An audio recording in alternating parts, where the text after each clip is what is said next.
டின்னருக்கு களியும் கருவாட்டு குழம்பு ரெடி பண்ணிகிட்டு இருக்கும்போது நம்ம ஊர் கோச் கால் பண்ணாப்புல. என்னையான்னு கேட்டால், எங்கள் வீட்டு கோழி கூண்டில் ஒரு பாம்பு இருக்குது, செருப்பு எடுக்கணும்னு உள்ளே போனேன், கொஞ்சம் மிஸ் ஆயிடுச்சுன்னா செத்த நேரத்தில் எனக்கு சமாதி கட்டியிருப்பாங்க அப்படின்னு சொன்னான். ஏன்டா நீ தான் 2 நாயை வளர்த்து வச்சிருக்கியா, அது எதுவும் கொலைகளையாடான்னு கேட்டால் அது பார்த்து பயந்து ஓடிடுச்சு அப்படின்னு சொல்லிட்டான். சரின்ட்டு காலில் செருப்பு போட்டுக்கிட்டு உள்ள தேவையில்லாத பொருளெல்லாம் எடுத்து வெளியே போட்டுட்டு நான் எட்டி பார்க்குறதுக்கும் அது வெளியே வரதுக்கும் கரெக்டாக இருந்தது. சரி வாங்க மாப்பிள்ள, எங்கேருந்து வரீங்கன்னு கேட்டால், அடே நான் விண்வெளியிலேருந்து வரேன்டா அப்படின்னு ஒரு நக்கல் பேச்சு. கொஞ்சம் மிஸ் ஆயிருந்தால் மறுபடியும் விண்வெளிக்கு போயிட்டு இருப்போம் போல தெரியுது, அப்படி ஒரு வேகம்.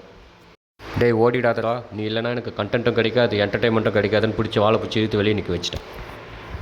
பிடிச்சவனை எந்த தொந்தரவும் இல்லாத ஒரு ஓப்பனான ஏரியாவுக்கு கூட்டு வந்து போட்டு, வழக்கமான அதே போல் முழு பாதுகாப்பு இல்லாத ஒரு ஆபத்தான முறையில் ஒரு பைக்குள்ளே போட்டு கட்டி முடிச்சிட்டேன். அப்படியே அந்த கோழி கூண்டுக்குள்ளே வேறு ஏதாச்சும் இருக்கான்னு செக் பண்ணி பார்த்தேன். எதுவும் இல்லை அப்படின்ட்டு உறுதியானதுக்கப்புறம் பிடிச்சவனை கொண்டு போய் பக்கத்தில் இருக்கிற ஒரு காப்பு காட்டில் விட்டுட்டேன்.